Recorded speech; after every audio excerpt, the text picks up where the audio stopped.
Chipazua stands transfixed. Again, her cubs' lives have been threatened by her arch-rival. The crocodiles have won the day. The lions won't return. Nightfall. The cue for the lionesses to set off on a hunt.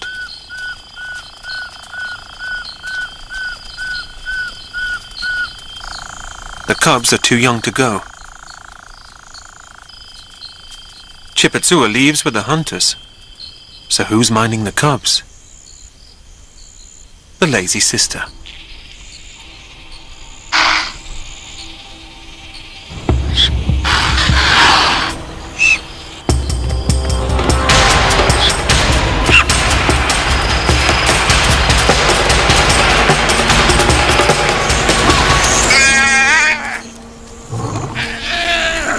She can hear the others enjoying their meal.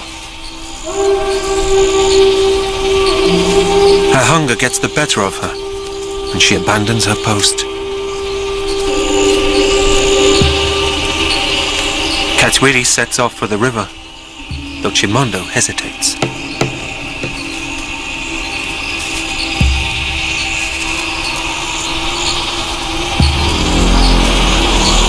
The night holds other threats. Hyenas and leopards wouldn't hesitate to kill the cubs. Katswiri is still thirsty from this morning, but seems reluctant to drink.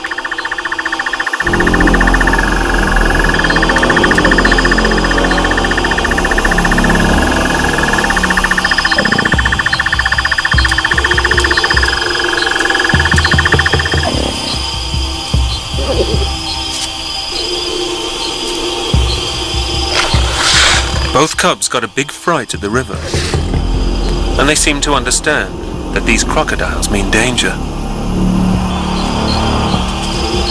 It's an important lesson they're learning. Fear. They're finally growing up.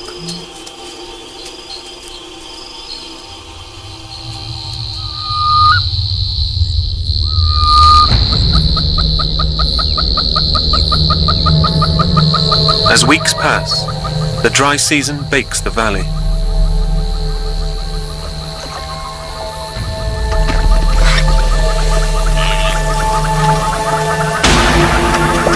The shrinking river pulls further away from its banks, exposing large sandy beaches. On one of his marking patrols, Mfumu spots the rival pride on a sandbank. It's the first time they've ventured this close to his territory, and it's his first look at the entire pride.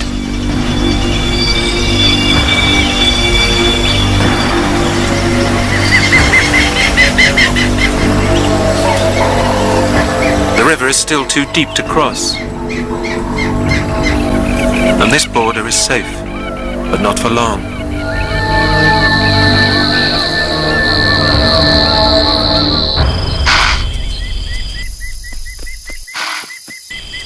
With 4 tutors, night school begins in the lion pride.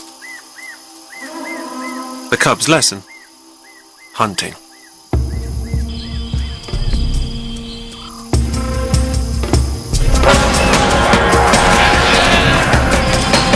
As a team, the sisters drive prey to ambush. It's a deadly lottery for the antelope.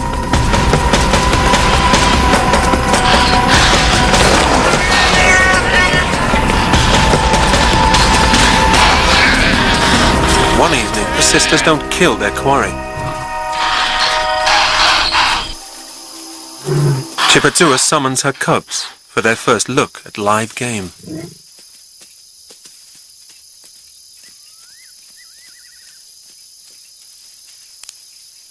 As always, Katswiri is bolder. But for once, she won't be first. Perhaps Mum wants Chimondo to lead for a change.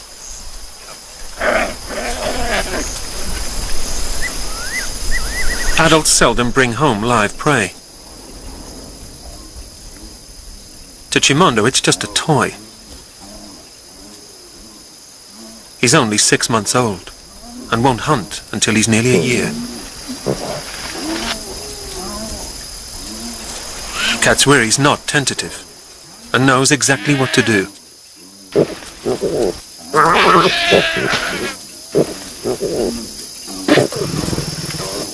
Her brother loiters in the back of the class, but Chipatsua knows this lesson is too vital to skip.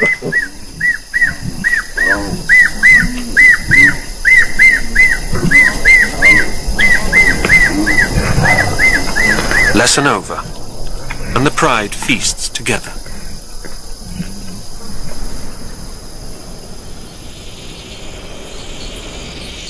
During hunting class, one teacher was absent. Now they know why. Their cousin rejoins the pride as a mother.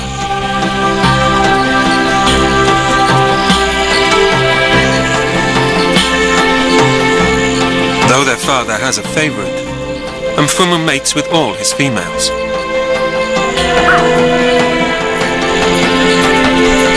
Chimondo and Katswiri were bound to have cousins.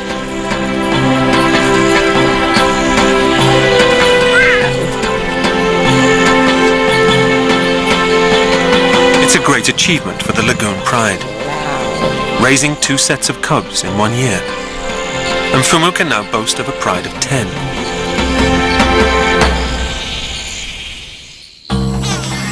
Summertime at Lion Lagoon, and the living is easy.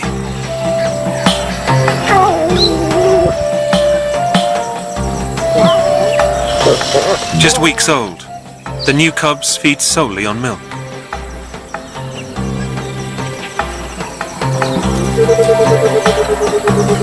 Katswiri and Chimondo practiced battle techniques.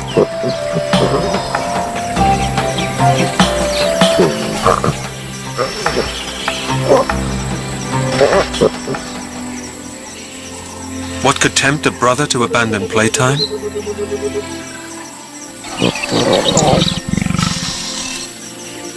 Mum.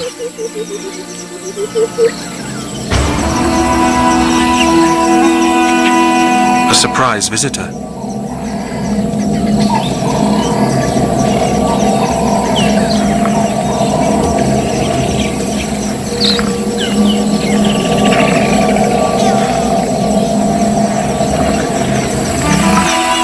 Buffaloes only journey to the river when the lagoons have all dried up.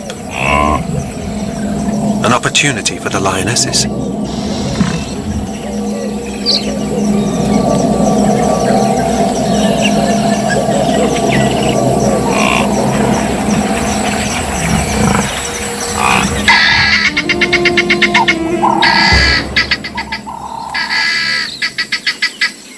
Chimondo has spoiled the ambush.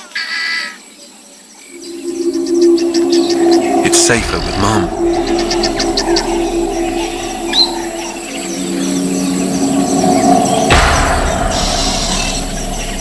Another surprise.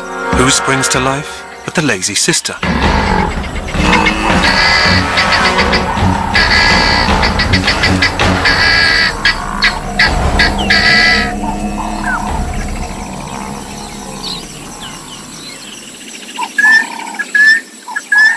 Nice try, but no luck this time.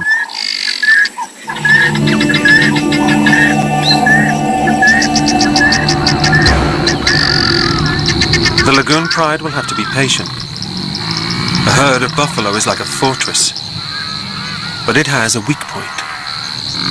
Nightfall.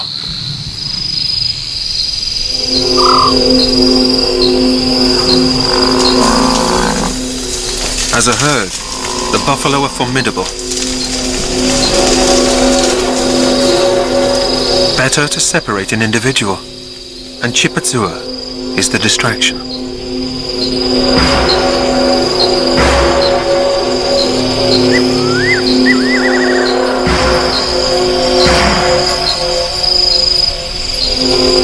The pride takes up the flanks.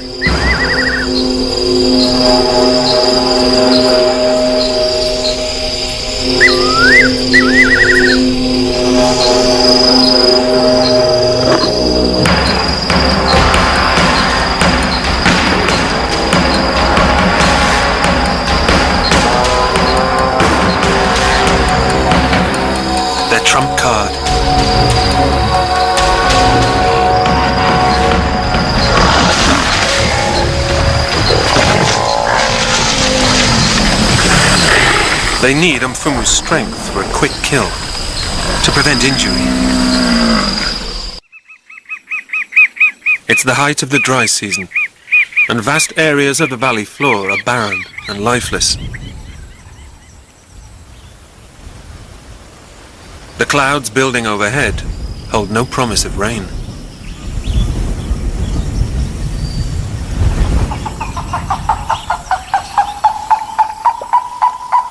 For the first time in years, the natural river boundary disappears.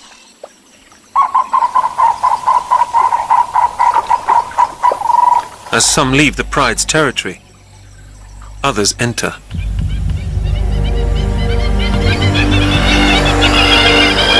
This is the opportunity the rival has been waiting for. Not even a natural hatred of water can stop him. He fears only crocodiles and drowning, and neither threatens him now.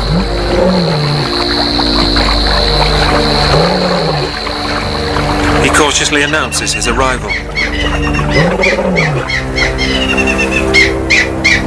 No answer. The rival slips unnoticed into Mfumu's territory.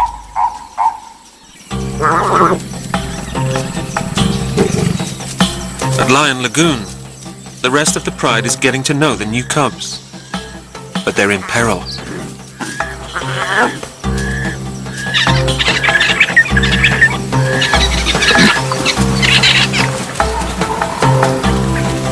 Male lions live to spread their genes, and the cubs will hinder the rival. If he takes over, he will kill and even eat both sets of cubs.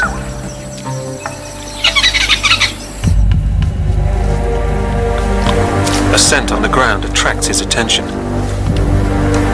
Dung from a bull hippo, laced with testosterone which he cannot resist.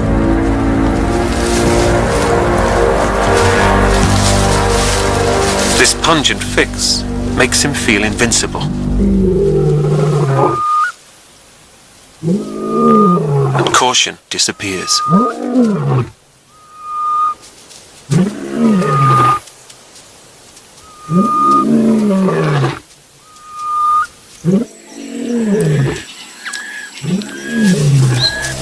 Every mother knows the sound of danger.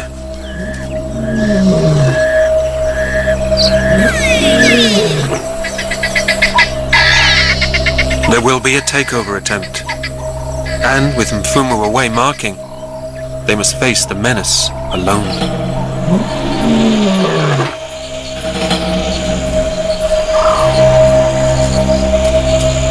Somewhere, the intruder lurks. While a sister guards the cubs, the pride braces for a fight.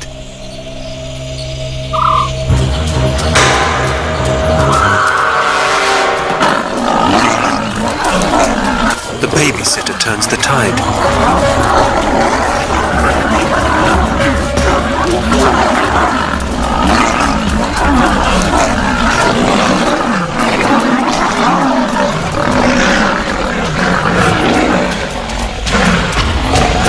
Females are the weaker sex, but in numbers lies the strength of a pride.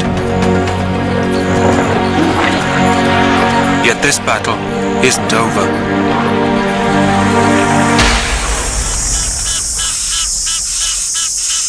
The rival male has survived a rough night, but he's waited a long time for this fight, and it's going to take a lot more to get him back across the river.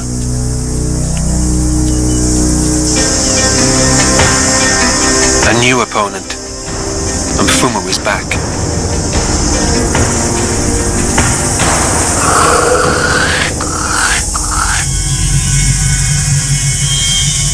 Nothing offends the leader of a pride like the stench of a trespasser.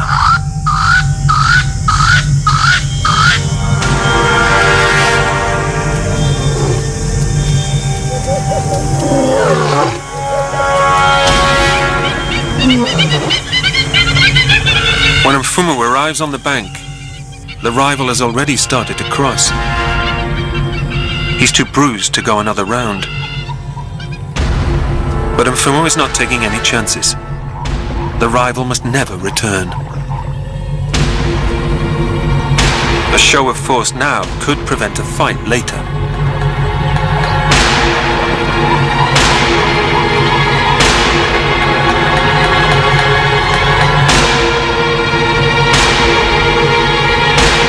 Reaching the middle of the river, Mfumu issues his final warning. The rival won't be back. The boundary has once again been firmly drawn. Backed by his pride, Mfumu has successfully beaten his river rival.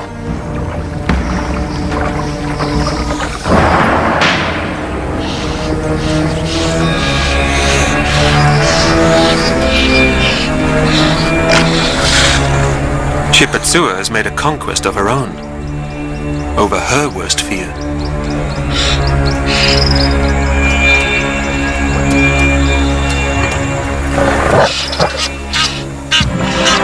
Victory over the rival male has stiffened her spine. She's broken the crocodile's spell.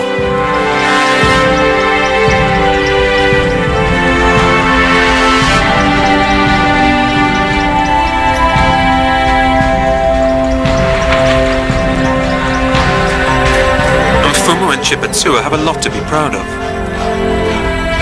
The 5-year curse is over, and the pride has 2 sets of cubs to care for. Katswiri and Chimondo are old enough to run with the pride, join the hunt, and tutor their cousins.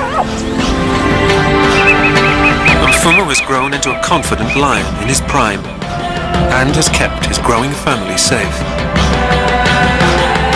A brave father.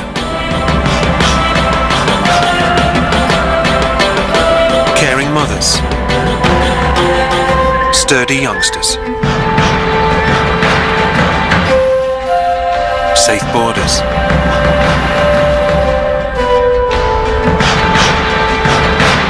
Is this any place to raise a family? Where else?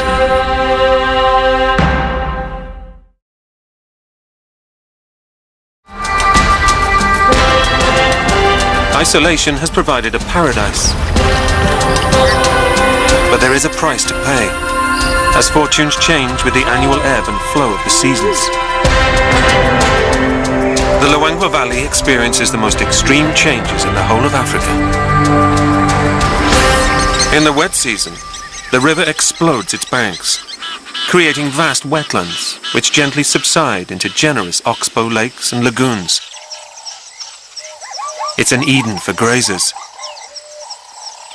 and waterborne predators.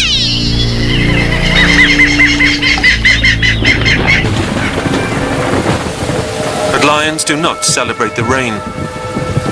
Floodwater slows their access to food and can be fatal for young cubs. Come the dry season, the lions gain the upper hand.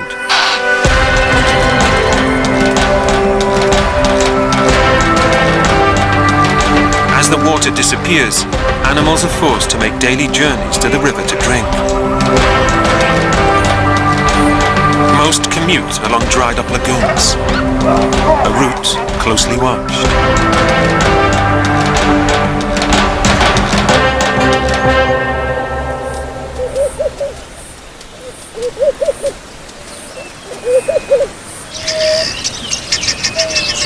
Lion Lagoon is a favorite place for the females of the pride.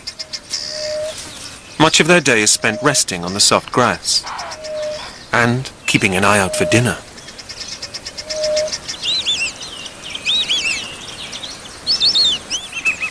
Resting is a luxury Mfumu can't afford. With ownership comes responsibility. It's his duty to protect his lionesses and guard their territory.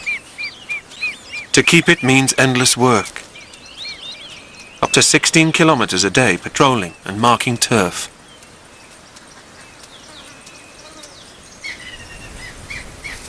At precise intervals, he sprays his feet and leaves behind powerful pheromones. No entry beacons to rival males.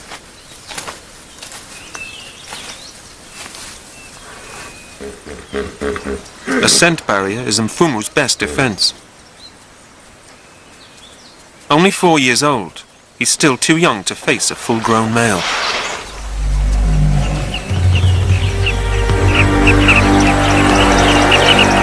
This weakness has not been overlooked by the rival across the river.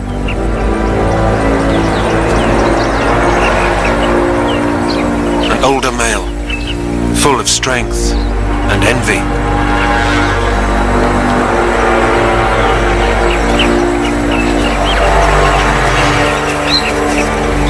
Mfumu would likely lose if he had to fight.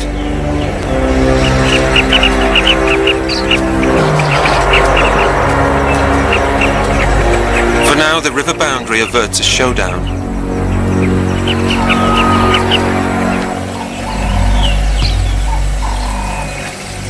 Mfumu resumes his patrol.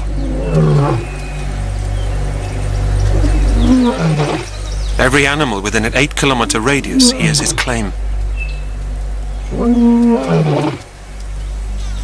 At sunset, it's time for Chipatsua to think about her duty.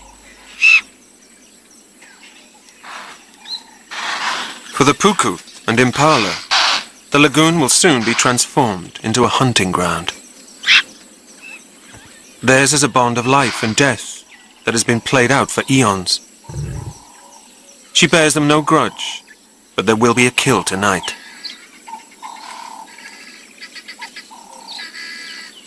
Two younger sisters often hunt with Chipatsua. Together they form the pride's core hunting unit.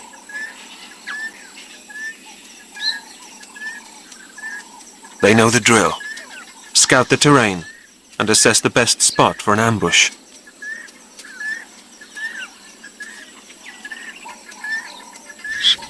But it will just be two of them tonight. A lazy sister craves her beauty sleep.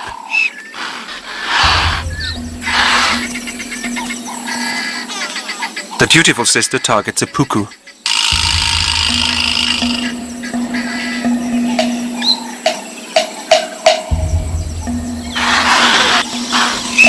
Chipatsua knows better.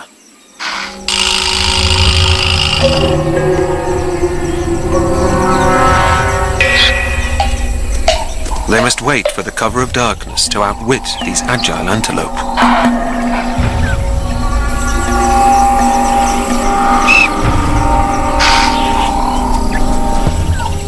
An aunt and cousin form the pride's final two members.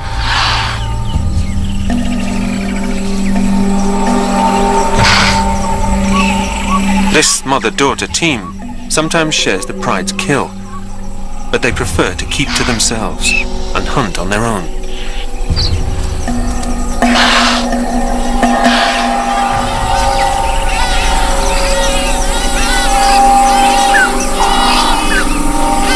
Chipatsua and her sister bide their time. Pursuit is futile. Puku can outrun a lion. Come sundown, excellent night vision will swing the balance in the lioness's favor.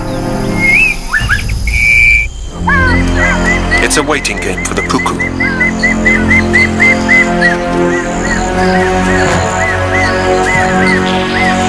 The lions work as a team.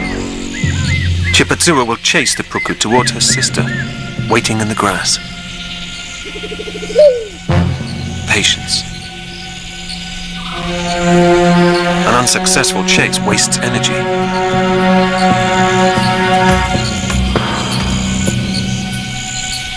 The trap is set.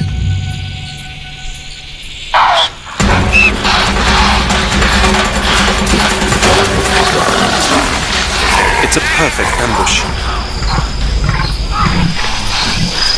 The meal is small, but their aunt and cousin join in. The lazy sister is too late.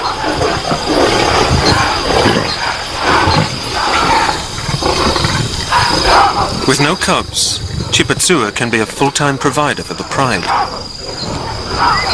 And her mate. But Mfumu will not dine tonight. His rivals remain a threat, and an empty belly is a small price to pay.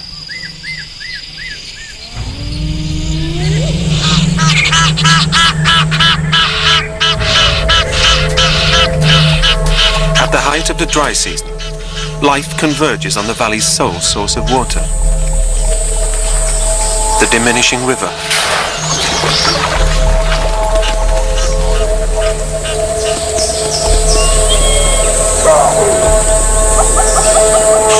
But relief is coming. The wet season is on its way.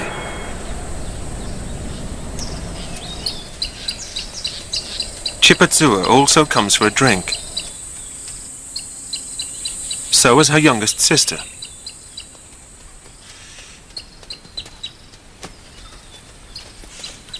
The repeated head-rubbing and mock fighting reaffirms their pride membership and their bond as sisters.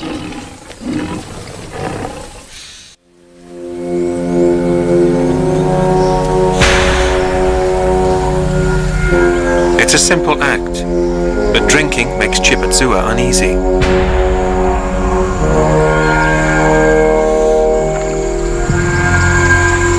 These waters belong to the crocodiles.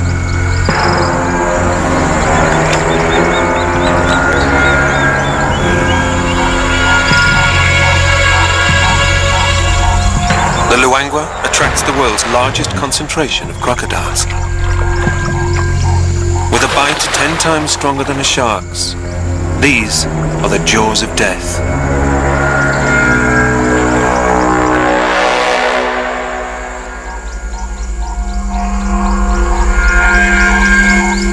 Even when the crocodile is long gone, Chipatsua takes her time. The river is why she has no cubs. Crocodiles have killed her cubs 3 years in a row.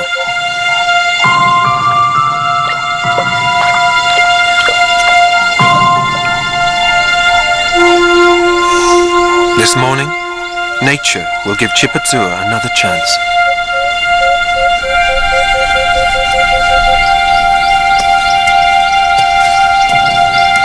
She has come into Estrus, a 4-day opportunity for life.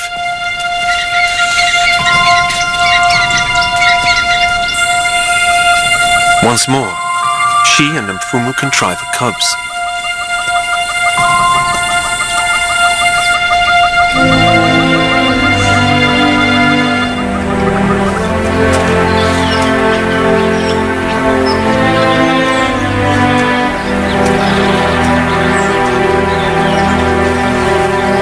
Once, sisters aren't welcome.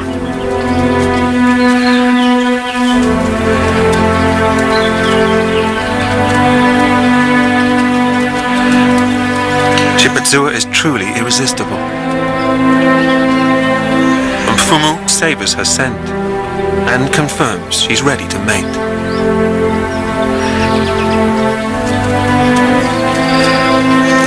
Most females would slap and snarl, but they've shared too much for ritual aggression. Merely a love bite.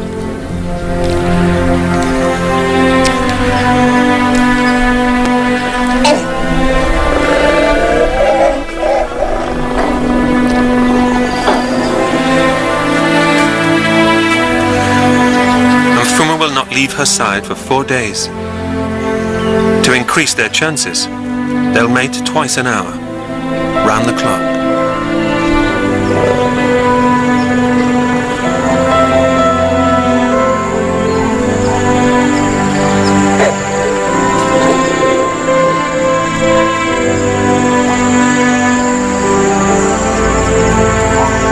Once, they glimpse the rival pride across the river, but their focus is the future of the pride.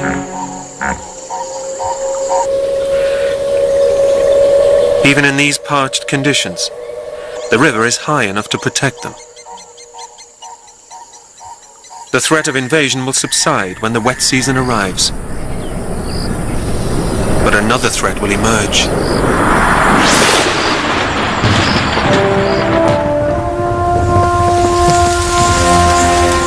Over the next 3 months, the Luangwa Valley again demonstrates one of its spectacular transformations.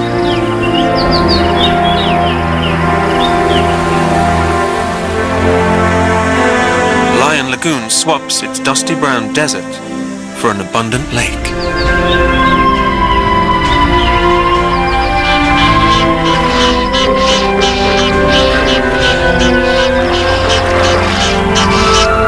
In this season of rebirth, the lagoon pride has something to celebrate.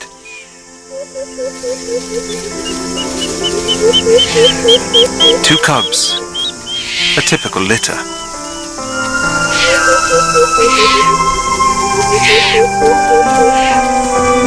Newborns are prey to hyenas and jackals.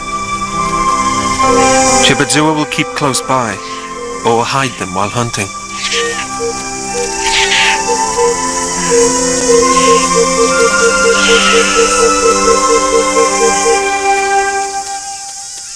Mfumu is aware of the birth, but will not take an interest until the cubs are old enough to join the pride, if they live. Only one newborn in 4 survives the wet season.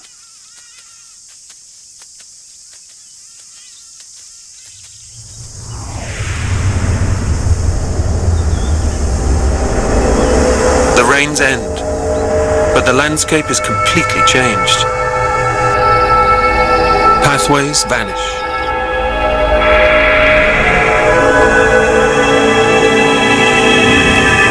It's wet underfoot, and the lions make long detours to their hunting grounds.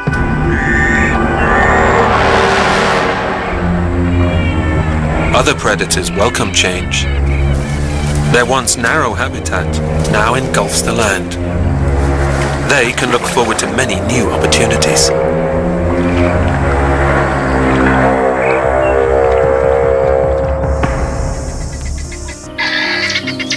Left alone, the cubs stray into unfamiliar terrain.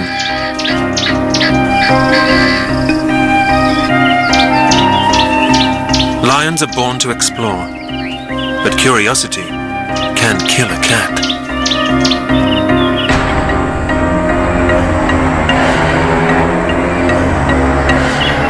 Just weeks old, Katswiri is a novice to danger.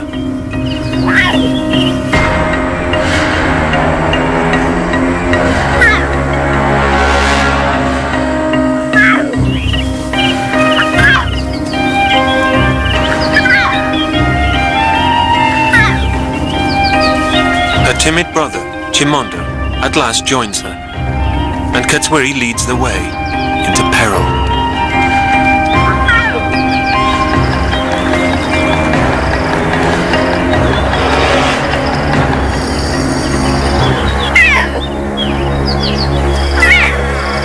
Across the lagoon, Chipatsua is cut off.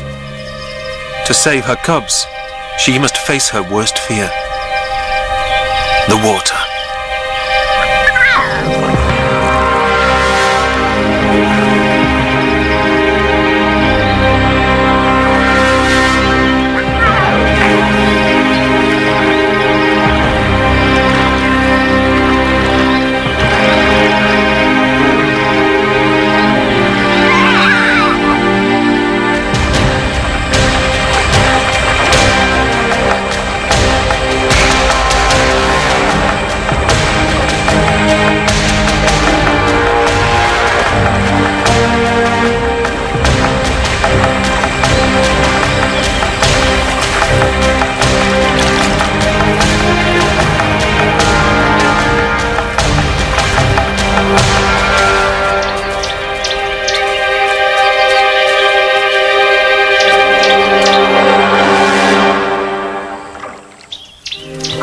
Suddenly a familiar sound, and mother and cubs are reunited. It's a narrow escape, and not the last. For more than a year, cubs depend on their mothers. Each time Chipatsua leaves to hunt, she puts them at risk. This cycle of life and death must be broken.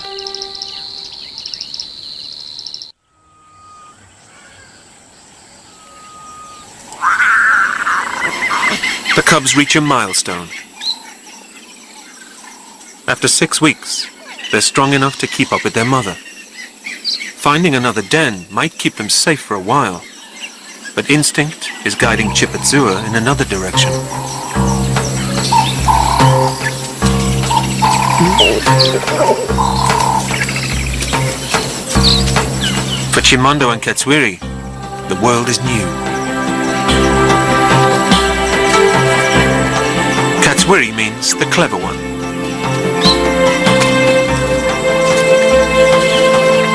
Wrong prey, but right instincts. Chipatsua has made a big decision. It's time to meet the pride.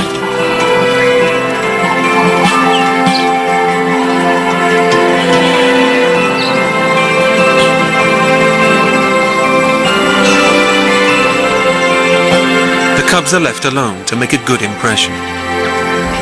They seek one member's approval above all.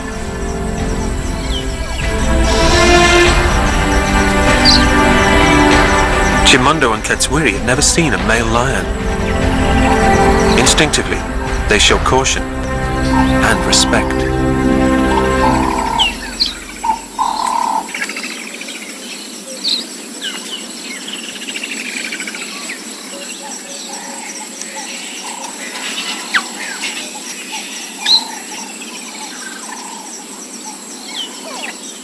Mfumu gets his first look at his cubs.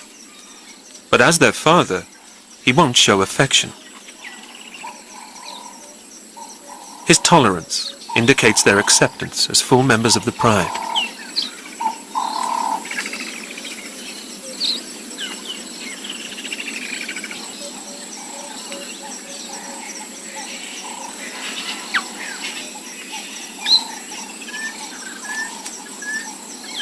Mature males resent younger rivals.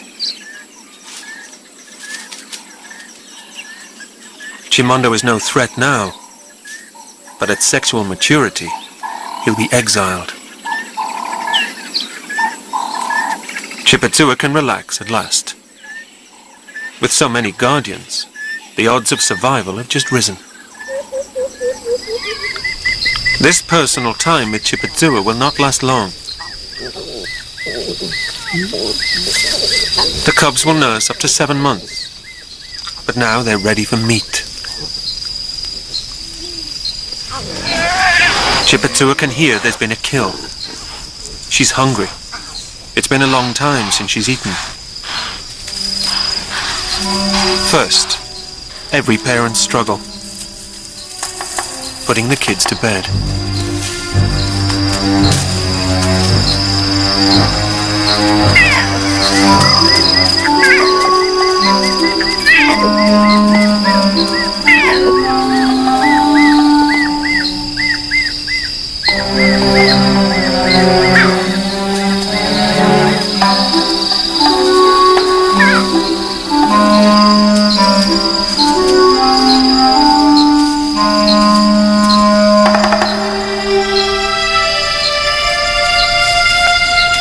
Chimondo finally surrenders.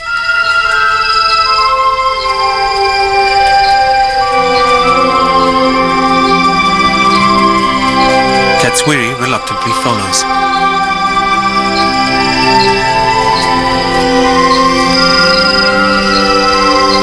Now, a midnight snack.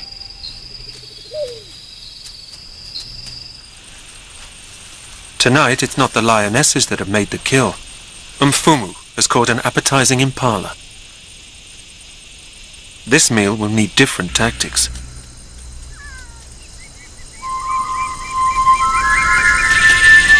Seldom does a male surrender a meal to a mate.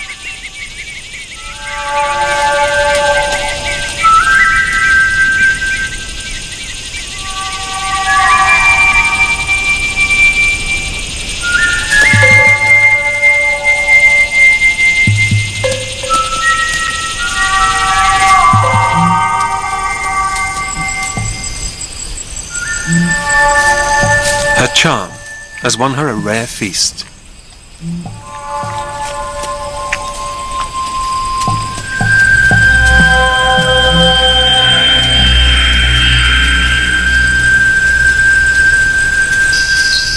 Back home, Chipatsua is greeted with an empty den.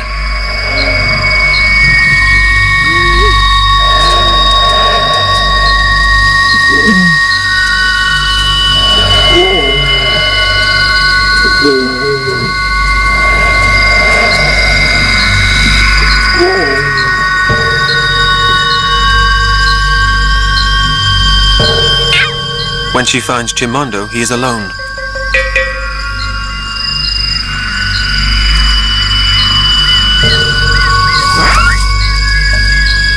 From his scent, she can tell he's unharmed.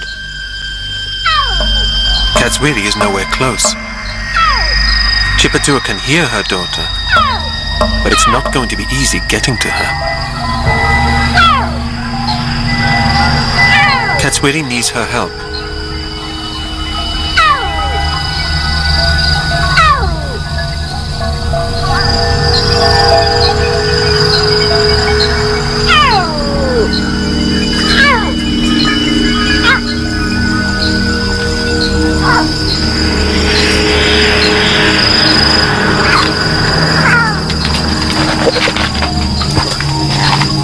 It's not a graceful rescue, but Katswiri is down. Chipatua can smell that Katswiri has had quite a jolt. Katswiri is a bit dazed and wobbly on her feet.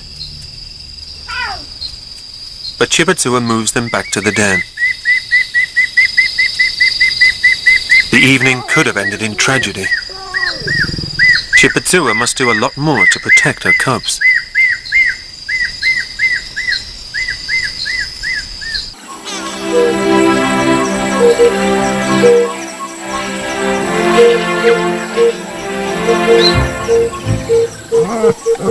WildLife has changed completely with this energetic duo around.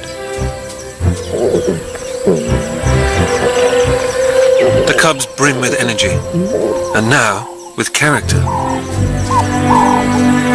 Katswiri never sits still, always after the next adventure, eager to learn and experience more. Chimondo is a mama's boy.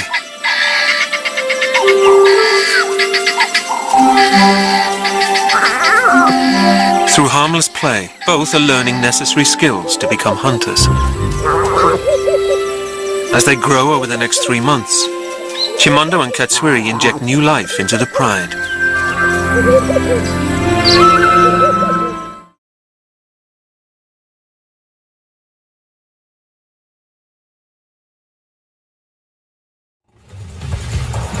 Tuyuk is on top and has fought to keep his crown.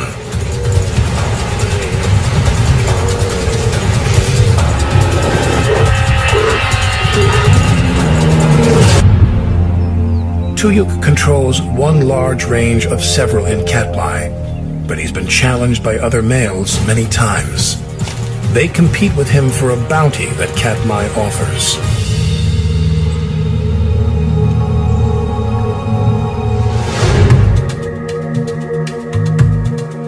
The rivers in Tuyuk's range annually erupt with millions of sockeye salmon.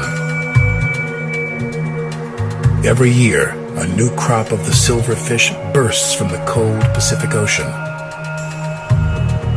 They struggle upstream towards the exact headwaters where they were born some 5 years before.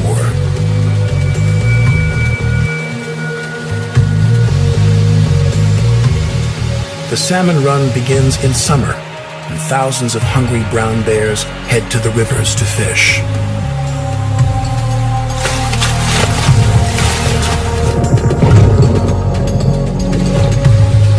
There are plenty of salmon, but there are also many bears, so competition grows fierce.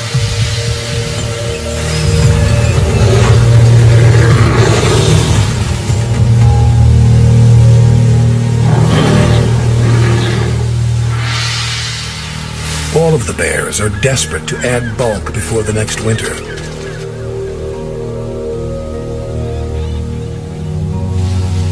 Protein and fat from the salmon allows them to gain a third of their ideal winter weight over a few months. Every bear wants the easiest and fastest way to eat the rich food.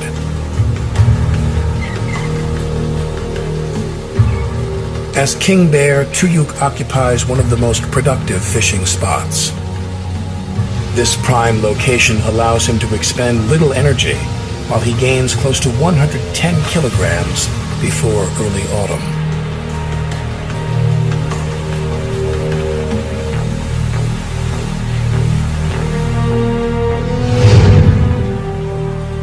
but the first salmon won't appear until late June, and it is only April.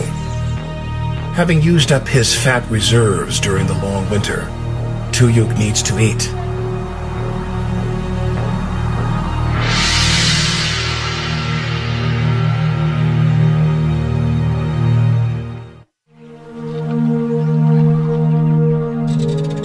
Tuyuk's diet is diverse. He eats more than 200 types of plants. Vegetation makes up close to 80% of his diet now, and gorging on sedge is his first step to regaining strength lost during winter.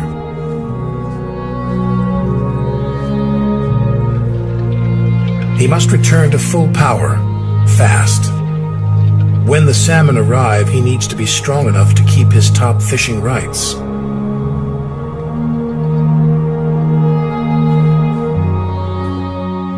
Today, Tuyuk grazes in a meadow in the western part of his kingdom. The pasture faces Hallow Bay, and its rich vegetation attracts many other brown bears.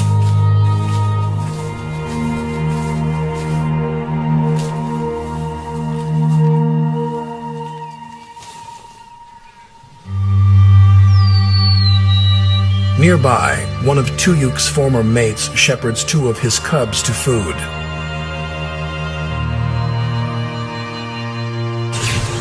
Anak means mother in Alutiiq, and she protects the small bears with her life.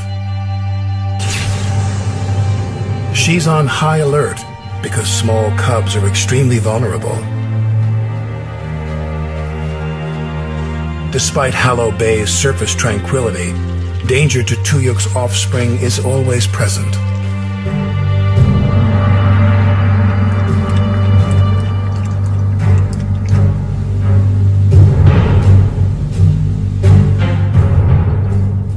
Anak relies on one of the keenest noses in the animal kingdom.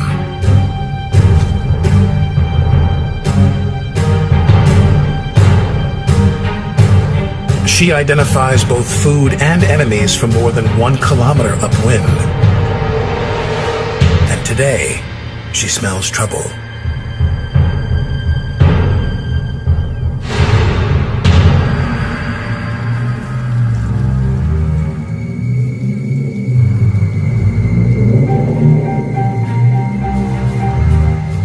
Roaming males kill cubs because they're driven to ensure their own genetic lines. A sow with cubs will not mate for several seasons.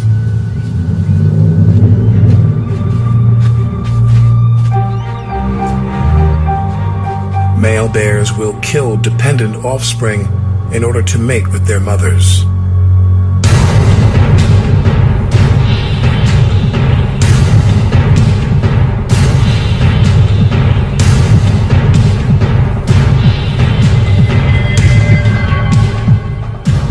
Anak hurries her cubs away.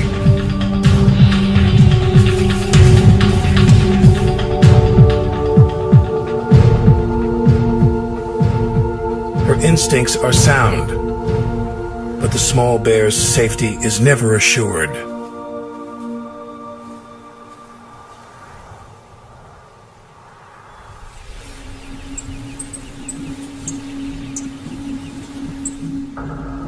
During spring, the brown bears in Katmai have 2 raging appetites.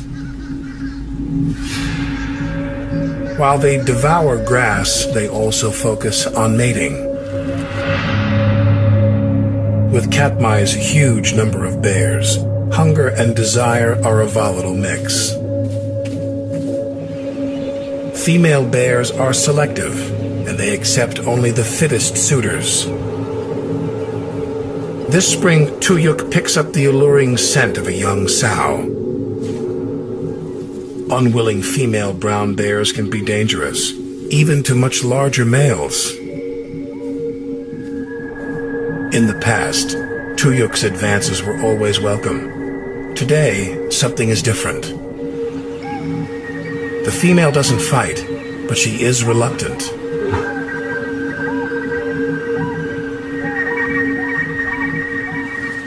Then she rejects him.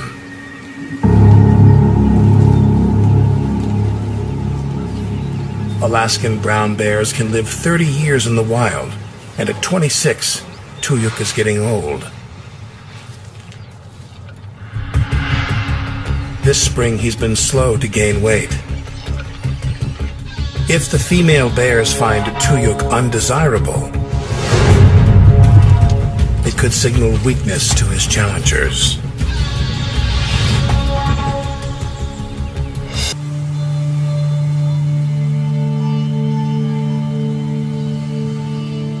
By mid-May, Katmai's spring is in full bloom.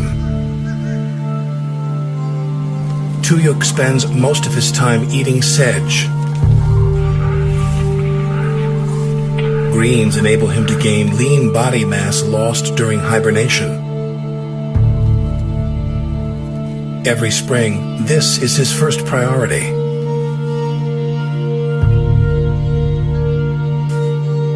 Since the age of 9, the king bear has fathered more than 50 cubs. This spring, for the first time in many seasons, female bears resist his advances. Subtle changes reveal his advanced age. Tuyuk's essential weight gain is behind schedule. His digestive system has slowed. Some teeth are worn, and his claws are slightly dull. There is stiffness in his rolling gait. His mating days seem to be over, and although he devours sedge, he isn't regaining his former majesty.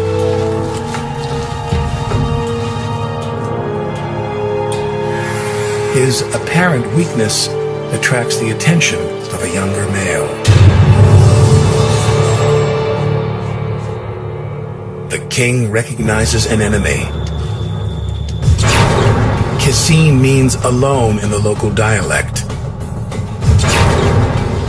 And this bear is not a stranger to Tuyuk.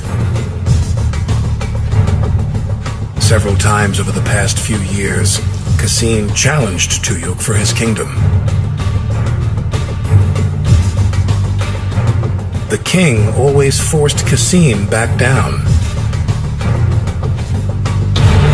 Today, Tuyuk and Kaseen face off.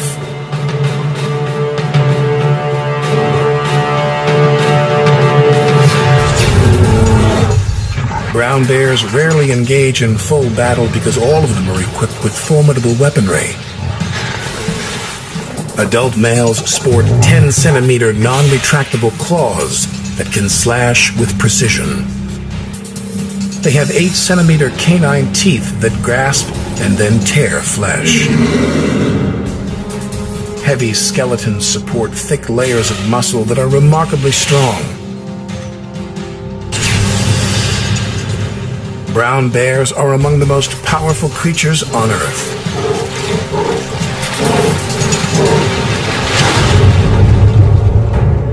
Today, when Kaseen confronts Tuyuk, the challenger adopts a stiff-legged strut.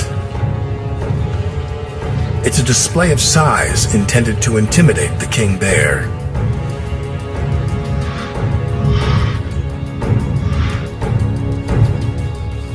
Tuyuk isn't impressed and warns the younger bear to back down.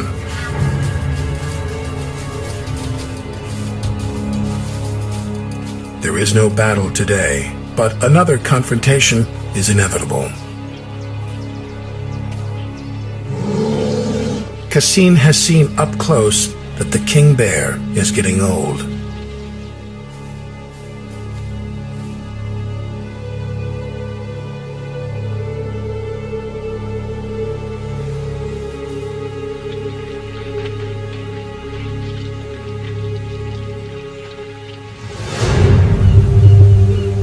Alaskan brown bears are the larger coastal cousins of grizzlies.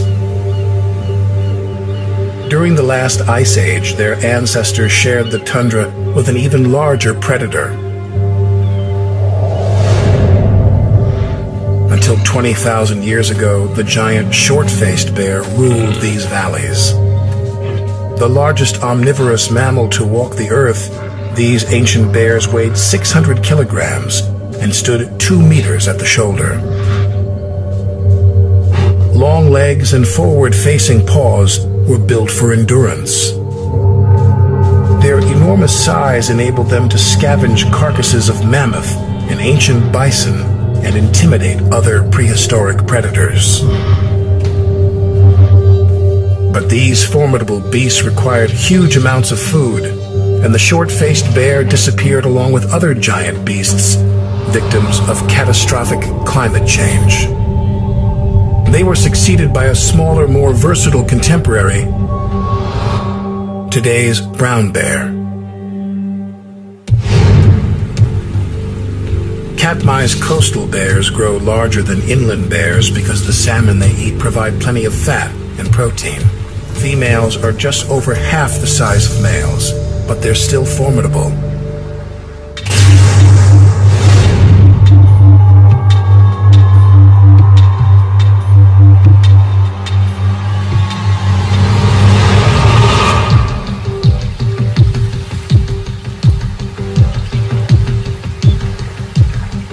On the other side of Hallow Bay, Anak and her cubs patrol the retreating tide. The mother bear demonstrates how to apply pressure on the sand and sniffs for a telltale scent. She searches for a seafood delicacy, razor clams. A small squirt of water reveals a clam's hiding spot.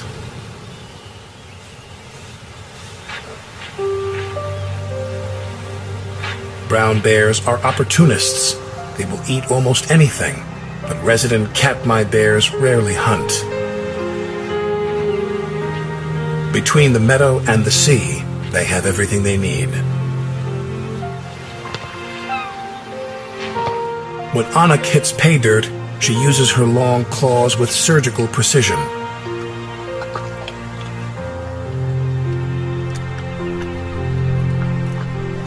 A single clam is a tiny prize.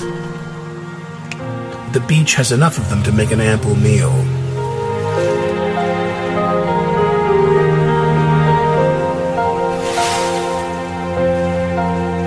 Brown bears have 2 to 3 cubs every 3 years.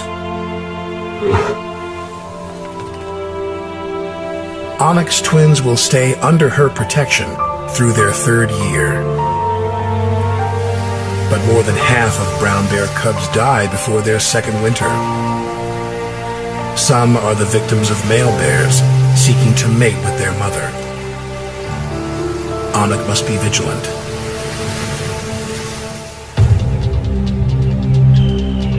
A threat appears. Kassin is fresh from his encounter with Tuyuk.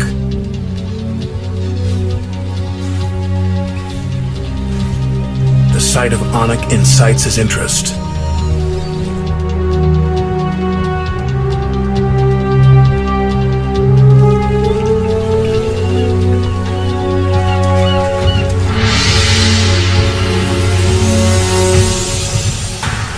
The family bolts.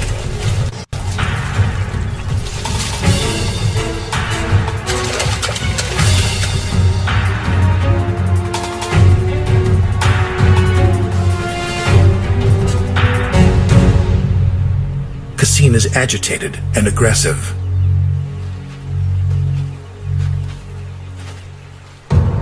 Two other bears are searching for clams. The newcomers are almost grown, but they are inexperienced.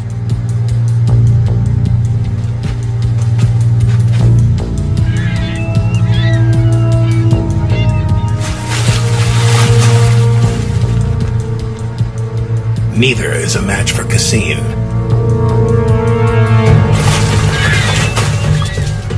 The young bears flee.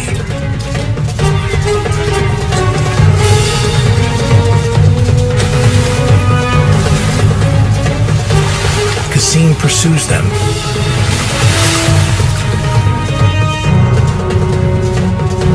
But not for long.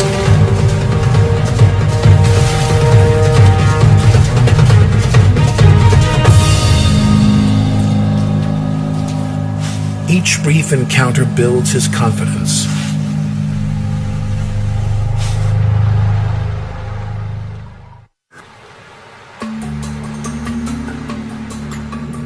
It is early July, and the sockeye salmon have arrived from the Pacific.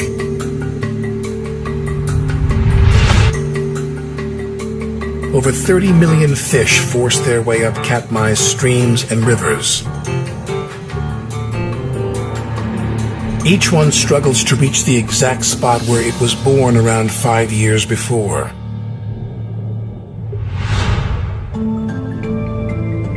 The sockeye salmon life cycle begins and ends in freshwater lakes and streams. Salmon fry live in their native lake for about 2 years. Then the young fish head to sea, where they spend another 2 to 3 years. Just before they fully mature, they leave the ocean. Using the sun's orientation and the Earth's magnetic field, they navigate back to their home stream. Upon arrival, scent guides the fish to their birthplace. Females lay eggs and males fertilize them.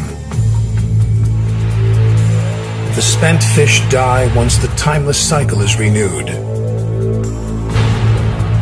If they're successful, they've completed close to a 16,000-kilometer journey. The salmon are so driven that they no longer eat. Swimming constantly, they battle strong currents, waterfalls, and hungry bears.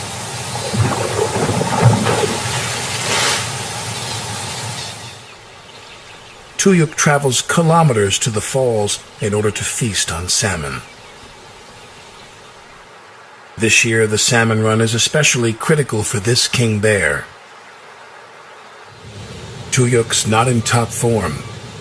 He hasn't gained enough weight on a diet of grass. The old bear needs a protein boost, fast.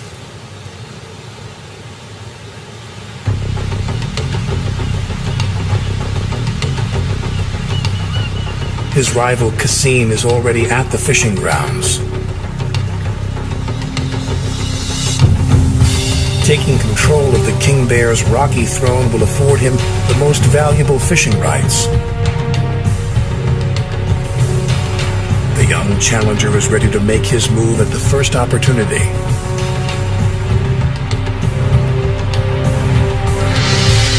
This is where rank in brown bear hierarchy matters most. On the river, a granite stream bed forms a ledge 1.2 meters high. The cascade is an obstacle for the salmon, but it's a feeding bonus for the bears.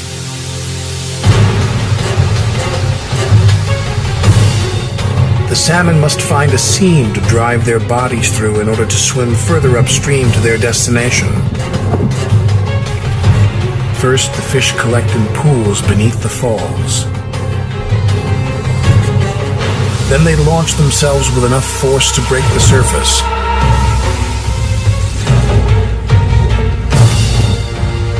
The technique propels them above the falls,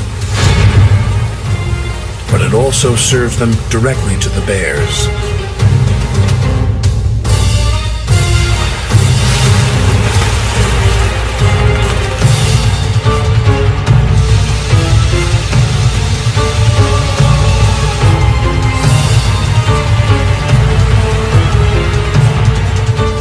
Katmai's most dominant bears like Tuyuk are drawn to the falls.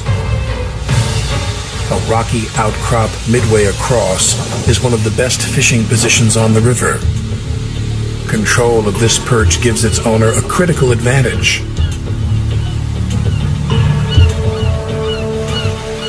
Here, fishing requires virtually no effort. It's possible to pack on weight and save energy at the same time. For 10 years, this prime part of the outcrop has belonged to Tuyuk. When he arrives, he will immediately assume his position.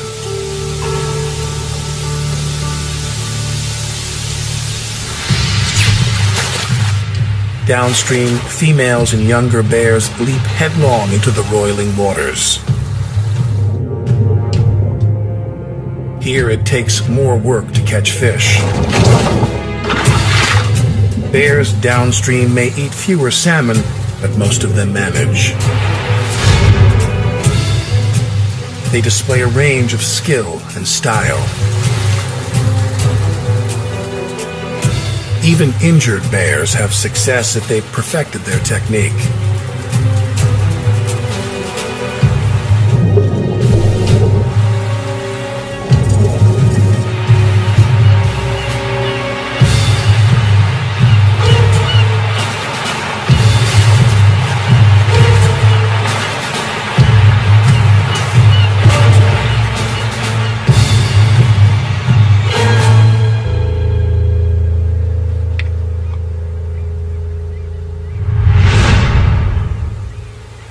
Anik takes a big risk as she brings her cubs to the river. Dangerous males fish here too.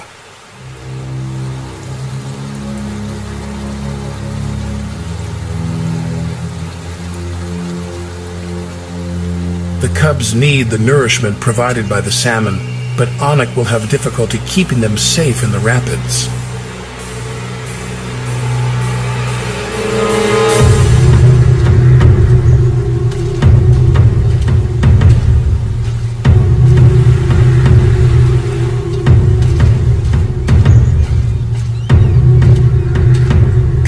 Patrols the stream.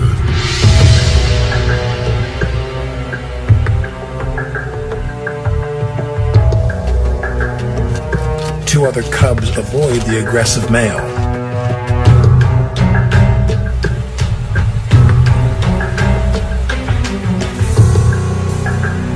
The swift current separates Anik from her young.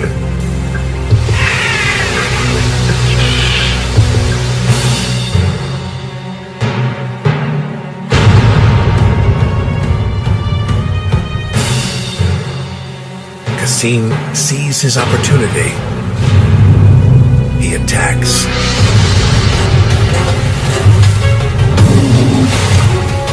Cassim could slaughter the male bears within seconds.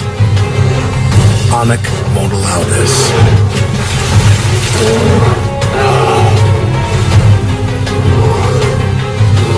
At this moment, she may be the most dangerous bear in Katmai. Cassim outweighs the mother bear by 230 kilograms, but he backs away. Fighting Anik is not worth his energy today, and the summer isn't over yet.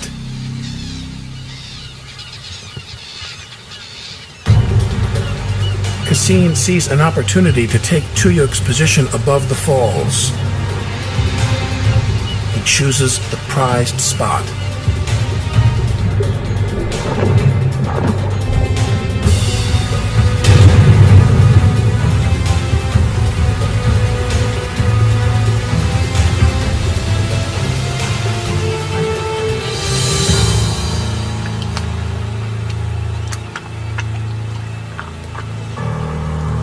As he has for decades, Tuyuk arrives on the scene. Instinctively, the old king bear moves toward his preferred perch at the top of the falls. He's accustomed to catching and eating more than 23 kilograms of salmon in a single day. Mid-meal, Cassim senses the king bear approaching.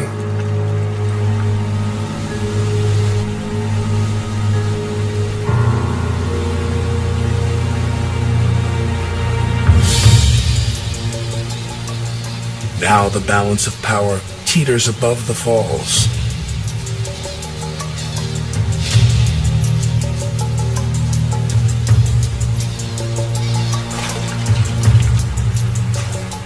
Tuyuk has more experience, but he is a weakened warrior. Against his younger, stronger rival, his only chance is to strike fiercely and first.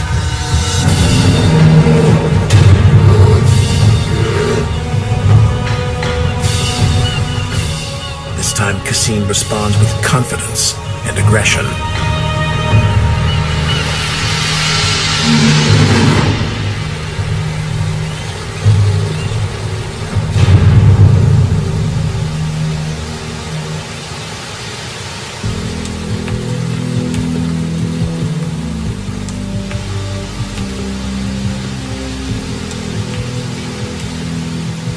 Tuyuk lands beneath the falls in another bear's claim.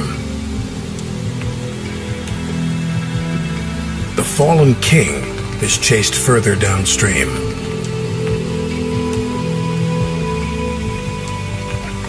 Cassim now fishes from the throne.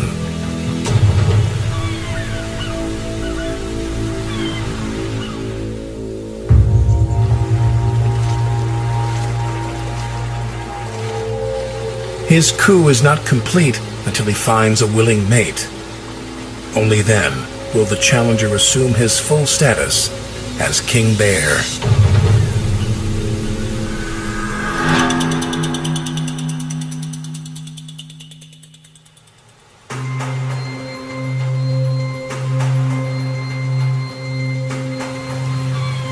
Now that Cassim controls the falls, Tuyuk loses the benefits of an easy perch.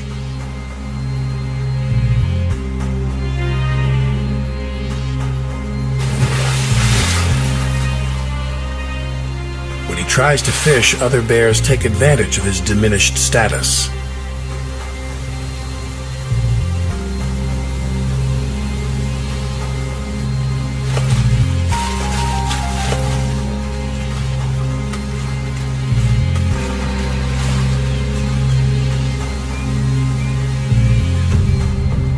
Tuyuk has lost his position of dominance in the hierarchy. Still, he doesn't give up.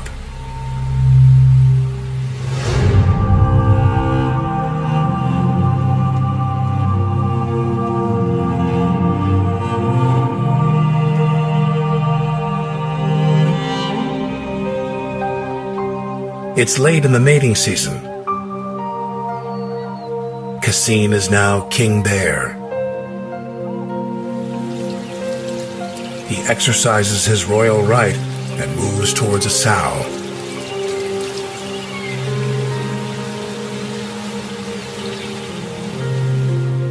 At first, she's elusive.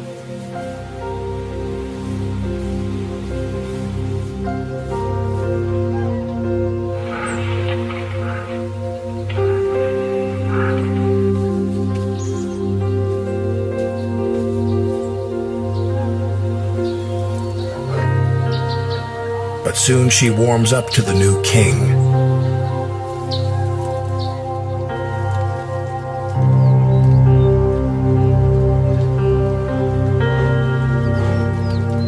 If all goes well, in about 7 months the sow will give birth during the coldest part of the coming winter, snug in her den. The new cubs born in the spring will continue Cassim's genetic line.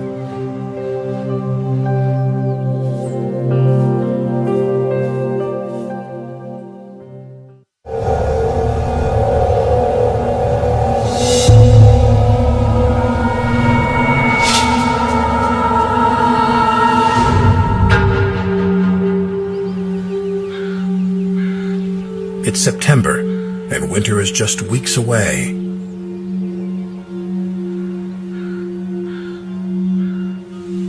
Cassim still gorges daily, but Tuyuk has trouble eating. In his weakened state, he's susceptible to parasites and illness. He enters a downward spiral. Tuyuk has expended too much energy. He is tired. The old bear faces winter unprepared.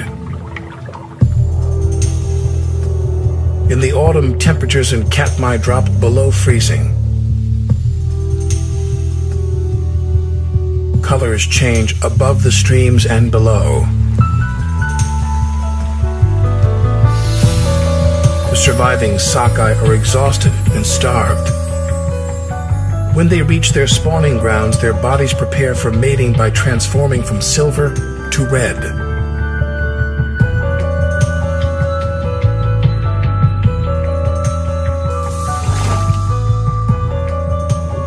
The fish have used up their fat reserves during the arduous swim upstream.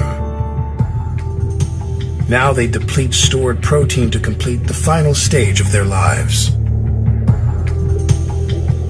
Their bodies contort and their jaws twist and bow exposing jagged teeth.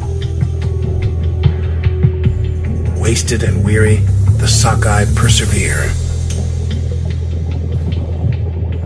Even dying salmon appeal to the insatiable bears.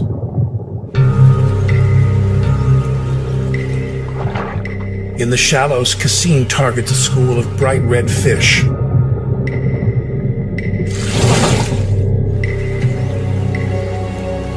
The 3-kilogram salmon he snatches has less than half of the nutrients it contained when it left the ocean 8 weeks ago.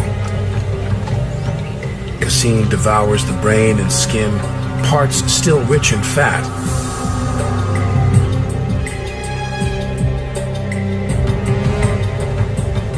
He's now a 360-kilogram behemoth and has added several centimeters of fat.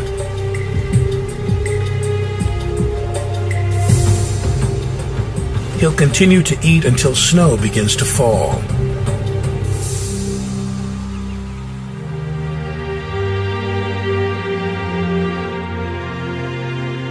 As Cassine packs on his final winter weight, Tuyuk battles his own deteriorating body. Though there is still plenty of food, the old ruler's body breaks down. He is alone and weak.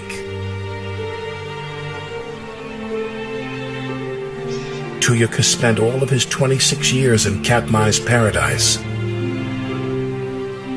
He climbed the hierarchy with tooth and claw. Now the old bear may not live to see another spring.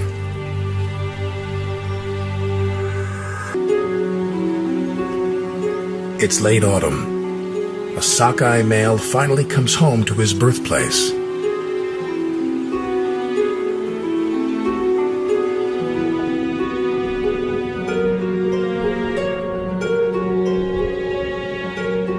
A female claims a patch of rocky streambed and aggressively defends it. Fanning her body, she clears excess gravel and receives her mate.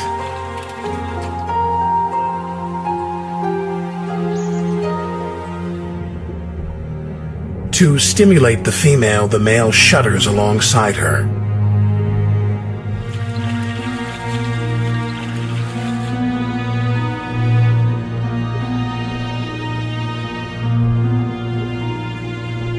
The female releases more than 4,000 eggs into their watery nest.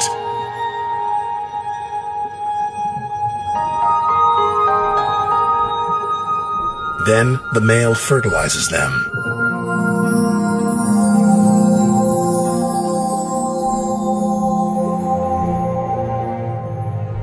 Only the eggs lodged safely among the stones will hatch in 3 to 4 months. Of the 4,000 eggs, perhaps 2 sockeye salmon will return here to spawn.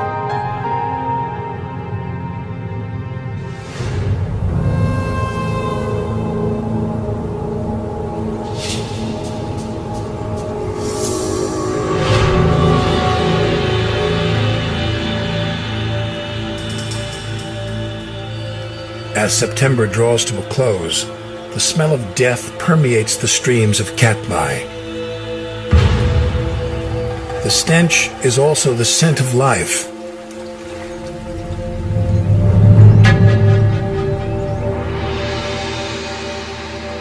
Sockeye corpses litter the banks and shallows, but they create a habitat of perpetual renewal.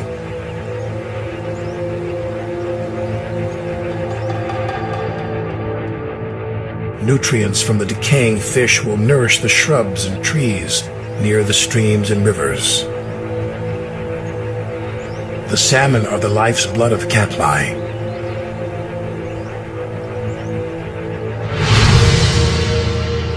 Farther downstream lies another body. One of Onyx's cubs is dead, killed by an unknown male.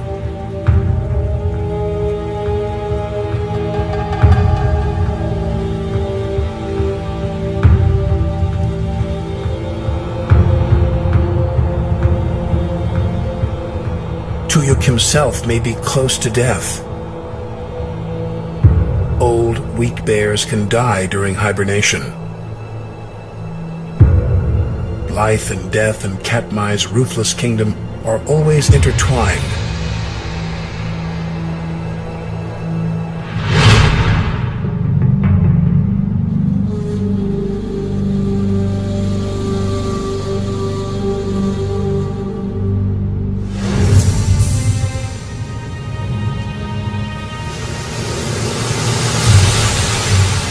A late-season gale batters Katmai. Some bears now brave a stormy lake for the last of the dying sockeye.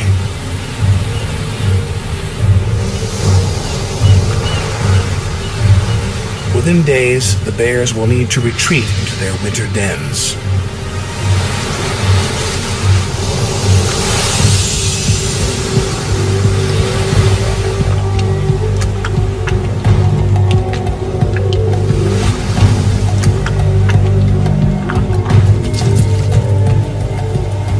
Tests the water.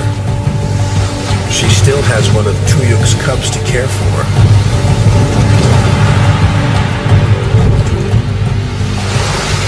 After this season of eating salmon, the male cub is nearly doubled in size. His chances of surviving until the next spring are good.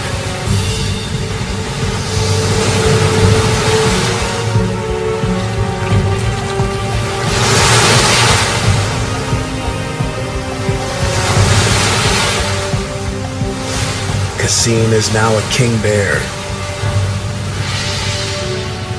Next spring, he will patrol the wild shores and mate in the shadows of Katmai's volcanoes. But one day, he too will be deposed. Perhaps Onyx and Tuyuk's male cub will be his successor. For now, all of the bears prepare for winter. It's part of their cycle of survival in Katmai's violent Eden.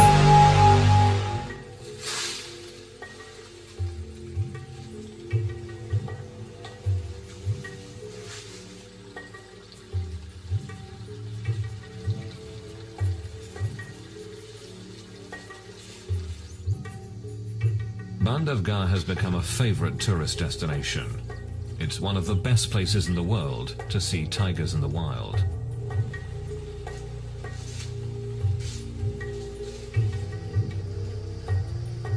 These are Royal Bengal tigers, the same type of tiger that lives in the Sundarbans. And like the Sundarbans, this is certainly not a zoo. The tigers here track and hunt their own food.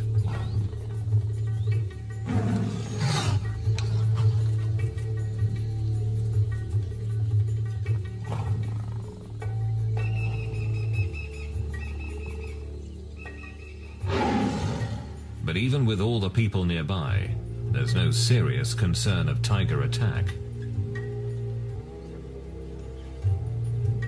Since the park was established in 1968, no one here has been killed by a tiger. During the same time in the Sundarbans, over 1,000 people have been hunted down.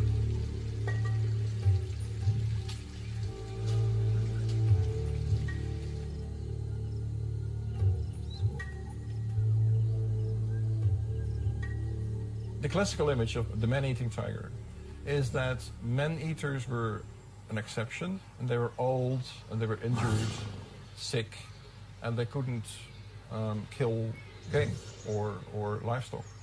So they had to kill people. People are easier prey than our game and than our livestock very often. It seems to me there are two types of man-eaters. There are man-eaters that get injured and are desperate for prey. But deep in the Sundarbans, they're killing even when they're very healthy.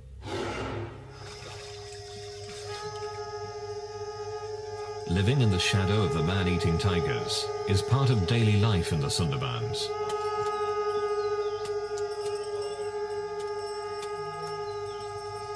Each spring here, honey collectors prepare to take their chances to earn a living.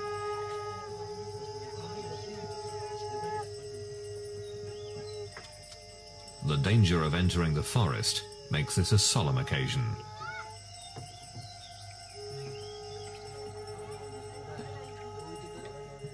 families and other villagers gather to offer sacrifices to ensure their safe return.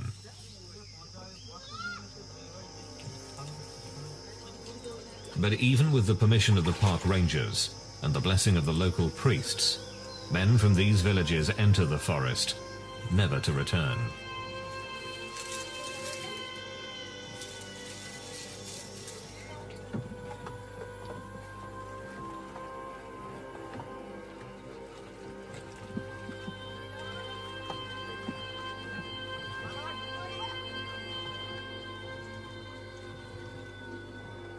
As they travel out into the forest, they put themselves at the mercy of one of the most ferocious hunters in the world.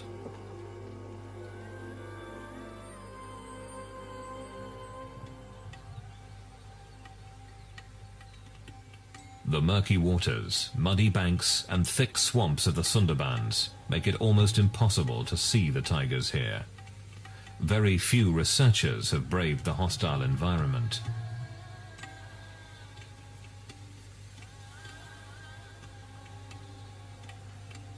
Very little is really known about the Sundarbans tigers. The Sundarbans at first seemed to me a pretty exotic place. Nowhere else in the world do tigers live in a mangrove habitat. And it's hard to walk. The pneumatophores make it, I think, difficult even for tigers to go through some habitat. There's deep mud. But there's one thing that tigers need. There's abundant prey, and that's why there are a lot of tigers there. A census is conducted in the Sundarbans to try to answer one of the most basic questions about the tigers of the region. How many are there? The census takers are forest guards who search the muddy banks of this area for tiger tracks.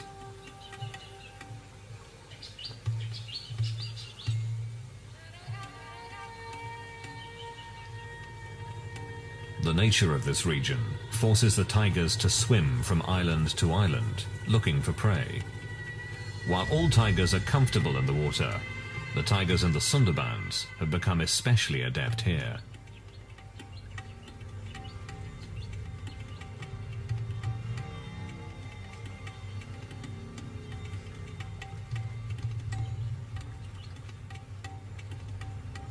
This rare footage captures one of these tigers in the act. Seeing a tiger in deep water can be the last thing a fisherman here ever sees.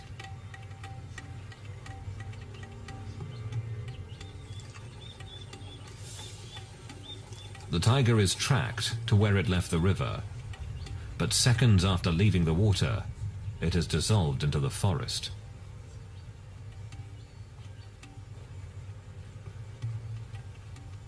The dense wall of green can easily hide a killer.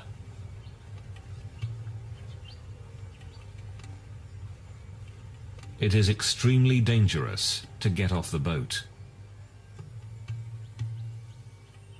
A census taker offers a small prayer for safety. Field Director Pradeep VS says they take other precautions as well.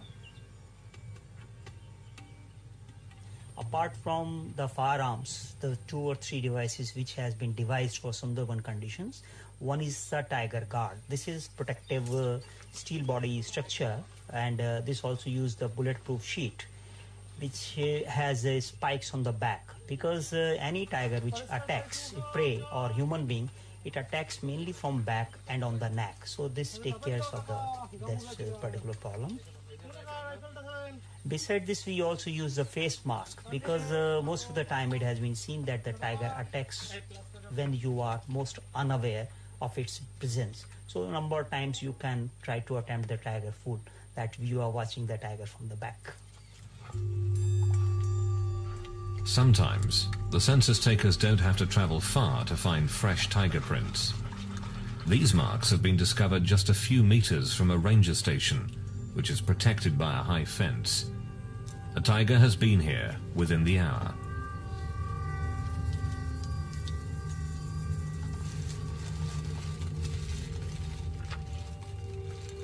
While some work quickly to gather the print, the others keep watch on the forest.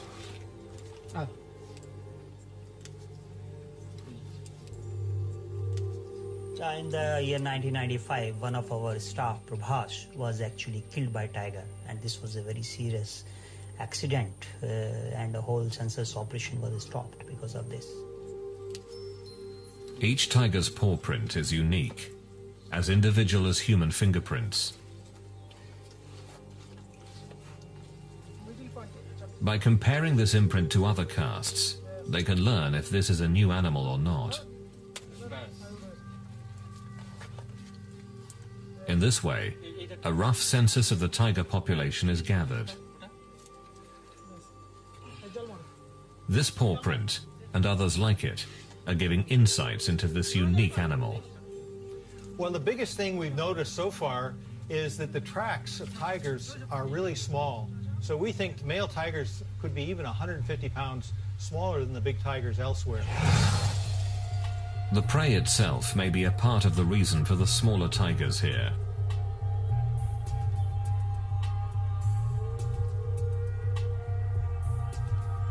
The largest animals tigers eat in the Sundarbans are about a quarter of the size of tiger prey available in the rest of India. But without more research, it's difficult to know if the difference in the size of prey has pushed these tigers to hunt down humans. The honey collectors are now deep within the forest, in tiger territory. With the blessing of the tiger god, the collectors search for beehives.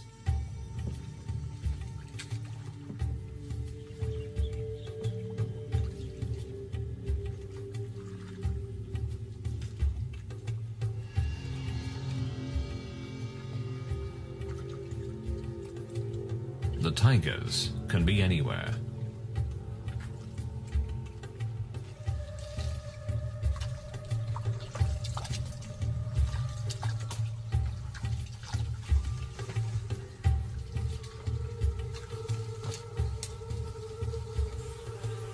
But the reward is worth the risk.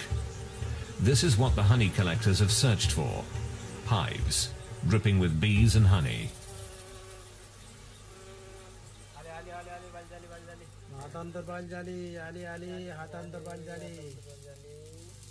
The honey collectors light their bundles of grass to smoke out the bees. Their prayers and their masks are their only protection. There is a story that tigers never attack people from the front, but always from behind. And therefore they have carried out an experiment in the Sundarbans, and they've given the people masks to put on the back of their heads when were walking through tiger areas. And in the beginning, the tigers seemed to fall for this ruse. But then they cottoned on, and they discovered that this was a ploy. And they again attacked people even though they were wearing a mask.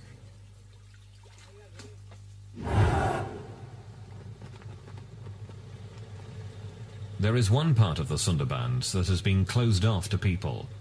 It's known as the core zone. Around this is a ring of land where people with permits are allowed to fish or collect honey. But the core zone is strictly off limits to everyone but government personnel. Field Director Pradeep Vyas and his wardens patrol the area to keep people out. Tiger attacks are certainly more in core zone because tigers are not used to the presence of human beings. They come in contact with people very less as compared to the tigers in the fringe zone. Recently, a group of locals snuck into the core zone. They had no permits, no permission. A single tiger attacked and killed 3 men.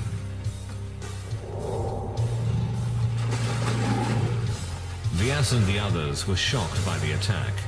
Normally a tiger will only kill one person, then devour their body.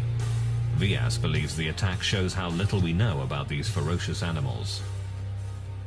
In my opinion, tiger understand human behavior very well, though we have yet to understand the behavior of tiger. With so little known about the tigers here, it's difficult to determine why the attacks occur.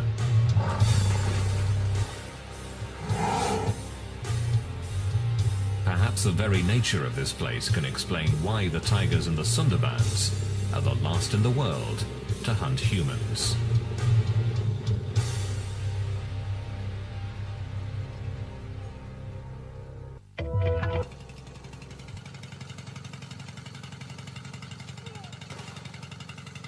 The Sundarbans is one of the most dangerous places in the world.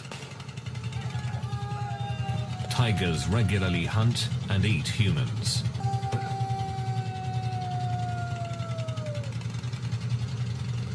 In this remote part of East India, park rangers take unusual measures, hoping to keep tigers away from the villages, hoping to keep predator and human prey apart.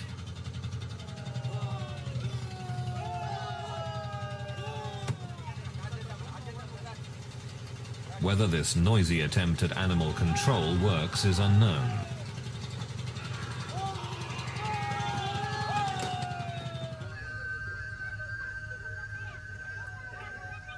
This extreme effort to keep tigers away from the villages of the Sundarbans is not duplicated in other tiger reserves in India. Here at Bandhavgarh National Park, villagers ring the tiger reserve, just as they do in the Sundarbans. But no one can remember the last time someone was killed by a tiger.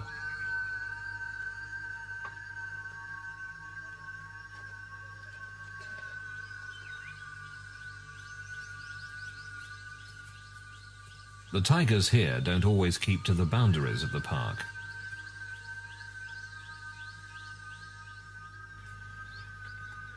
They regularly enter this village in search of prey, but strangely, have never attacked people.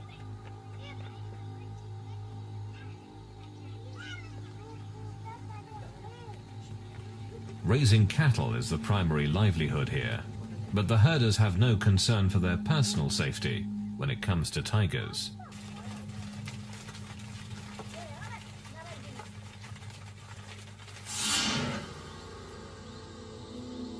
This tiger, B2, is the best-known cattle killer in Bandhavgarh.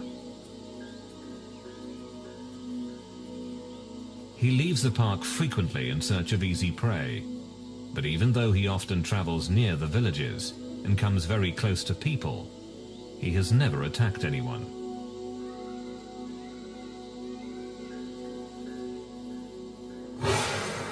Every day, herders near Bandhavgarh take their cattle out to graze. They don't enter the park, but keep to the land just outside Bandhavgarh's boundaries.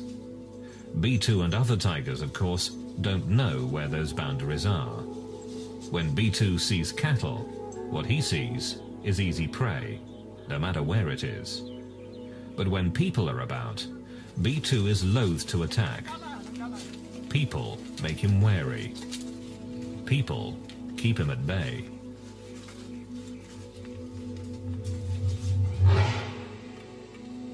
B2's most legendary hunt took him far outside the park. There he killed a large cow and dragged it back towards his territory. In a display of amazing strength, he threw the animal over a fence before feeding on it for 2 days. But B2 has never hunted people. His size, strength, and quickness is superior to any human. But he has never attacked.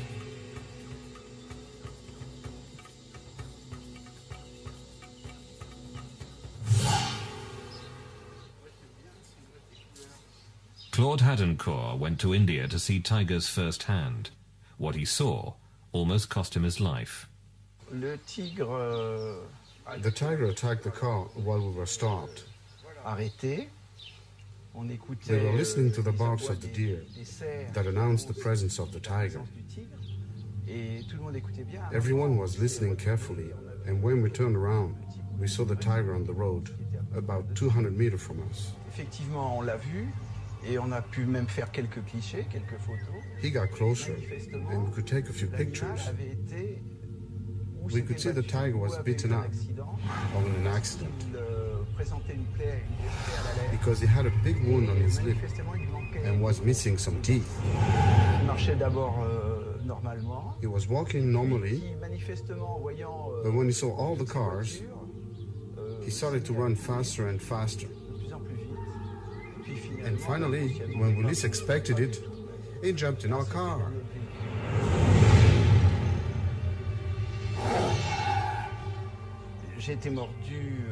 I was bitten on the arm and on the hand. And why the hand? When the tiger leaped on me, I fell back. And I instinctively protected myself with my arm on my head. It was a terrifying attack, but a once-in-a-lifetime event. In the Sundarbans, though, the tigers hunt and kill humans regularly. We are in the jungle, fishing, and we are looking for firewood to cook with. In the forest, I saw a tiger lying down. Then it suddenly jumped on my brother.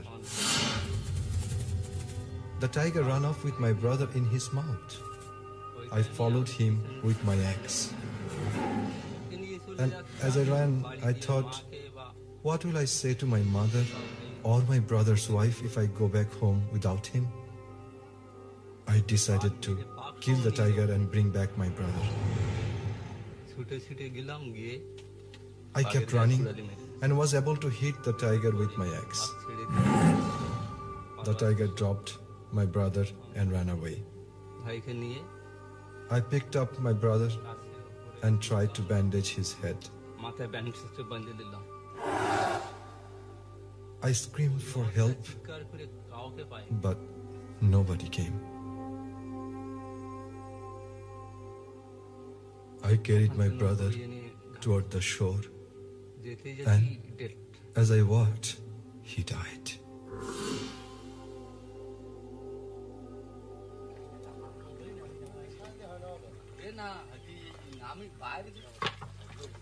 Why do these attacks continue? It's difficult to know what separates the tigers of the Sundarbans from those everywhere else in the world. There are several theories, but little hard proof.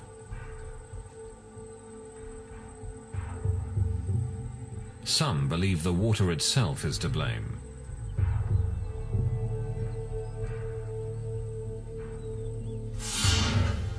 Because the Sundarbans rest on the Bay of Bengal, the salt content of the water is quite high. Typically, tigers live inland and drink from freshwater lakes or streams.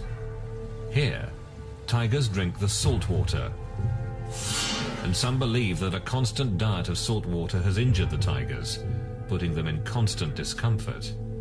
This pain, it's thought, has made them more aggressive.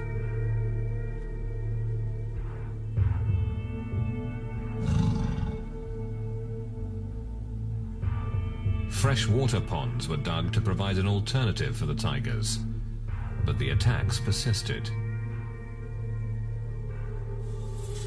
While an intriguing notion, there has never been proof that the high salt content is behind the attacks on people. Another theory is also tightly bound to the waters here. Understanding the tides is crucial to fishing in the Sundarbans.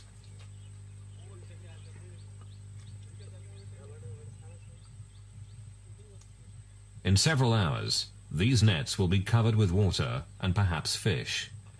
The regular movement of the tides shapes the behavior of the fishermen.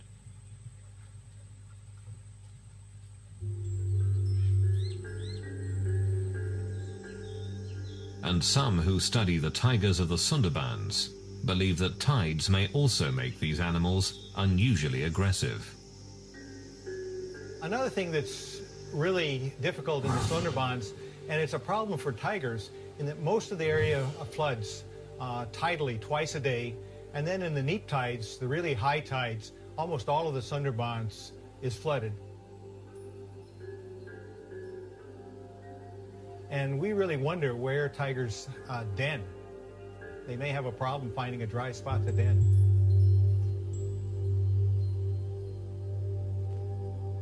There is another theory that the tigers of the Sundarbans are more aggressive than others because conflicts that would be avoided through scent markings have to be played out.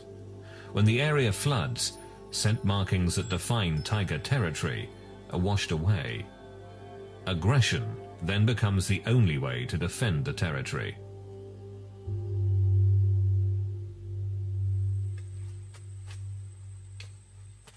When the water recedes, the mud is left behind. Some believe this mud makes it more difficult for the tigers to hunt, so they resort to easier prey, man. Another theory suggests that tigers don't knowingly hunt humans. Making a living in the Sundarbans is back-breaking work.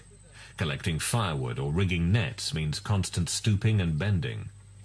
Some experts believe that in this vulnerable position, tigers can mistake a person for a small deer.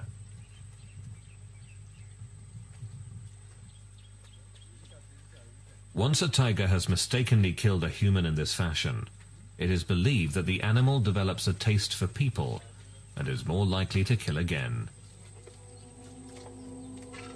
There is an even more gruesome theory. Some believe that the tigers have acquired a taste for human flesh because of the weather. Brutal cyclones frequently batter this region, killing thousands. The rivers and canals are often filled with the bodies of the dead, on which the tigers feast. All through history, I have seen special circumstances under which all of a sudden there occur what you could call tiger epidemics or tiger plagues. And that is that all of a sudden there is an increase in the number of people being attacked by tigers. And I would say in 9 out of 10 cases that is because there has been a sudden increase in the number of dead bodies of people, dead people. Either because of an epidemic, cholera, smallpox, or because there has been a cyclone, a tornado, a flood. And that's because all of a sudden there is a surplus of human bodies. And tigers thrive. They have more food than they can than they can use. The list of theories grows, but is inconclusive. The tigers in the Sundarbans are certainly unique, and perhaps the explanation for their behavior can be found by looking not at tigers, but people.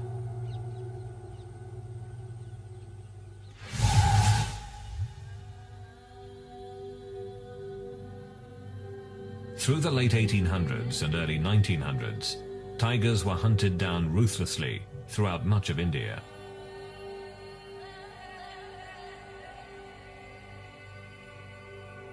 But what is less well known is that tigers were taking their own.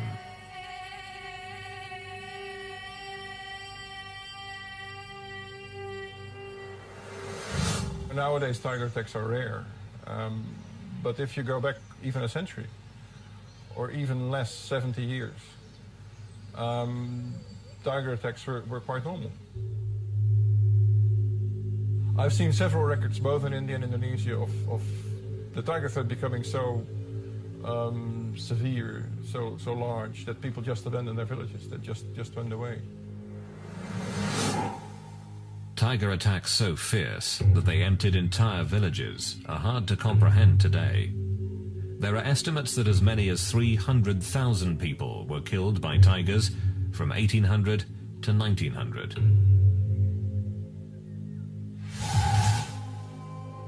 The answer was obvious. Fewer tigers would mean fewer tiger attacks. Open season was declared on tigers.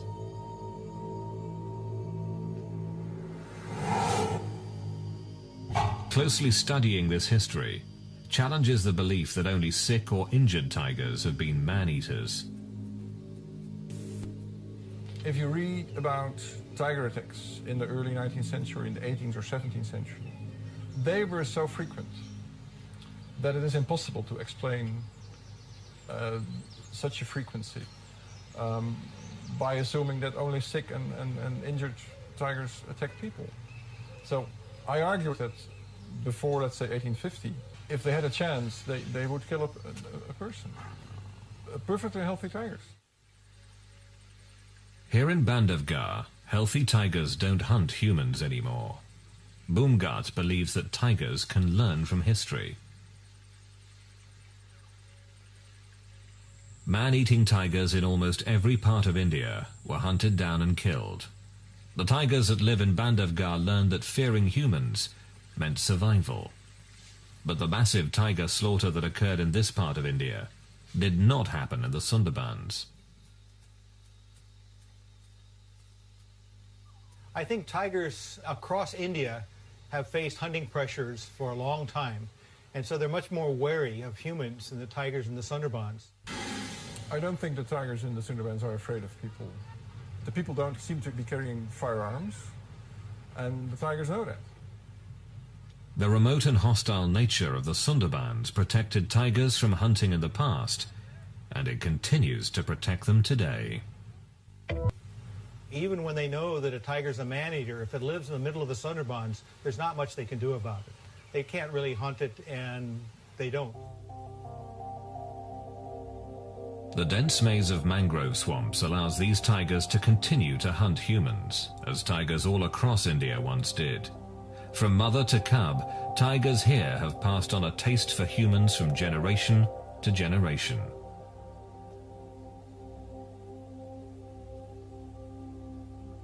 The biggest difference is that tigers may teach their young to be man-eaters, and so that's why there's so many man-eaters in the Sundarbans.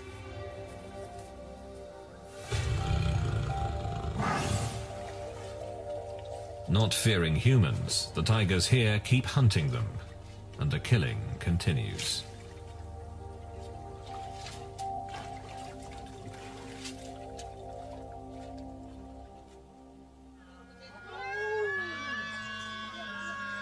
A young child is lost in the forest, at the mercy of the deadly tigers of the Sundarbans. This play tells the story of daily life in this hostile land, of the very real danger that lurks in the wild, beyond the villages.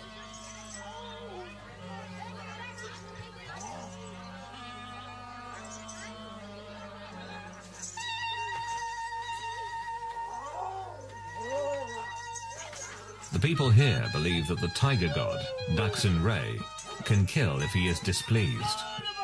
They believe he can read minds to gauge the amount of respect for him, that their survival depends on his happiness, or the intervention of another deity, Banbibi, the goddess of the forest.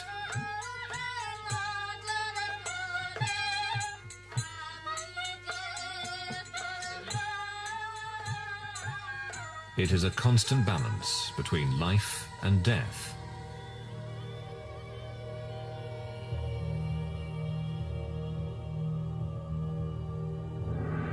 A balance the people here accept.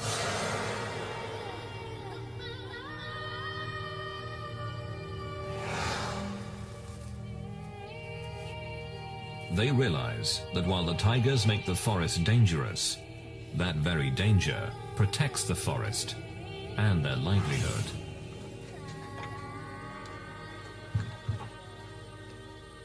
Most of the people in this zone are poor, and for their survival they have to go for fishing and other things. But they also admit that tigers' presence in these forests is essential for their own survival, because of these tigers, these mangrove forests are surviving.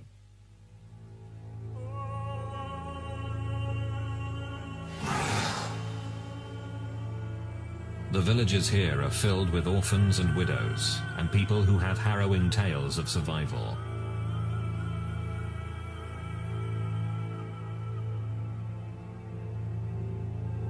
It is the reality of life in the Sundarbans.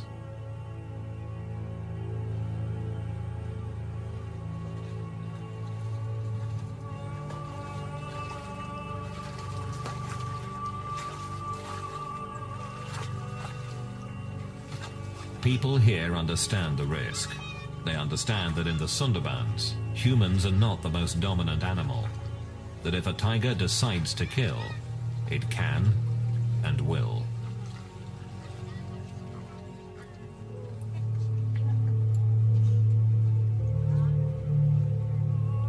This is a place which has remained virtually untouched by time.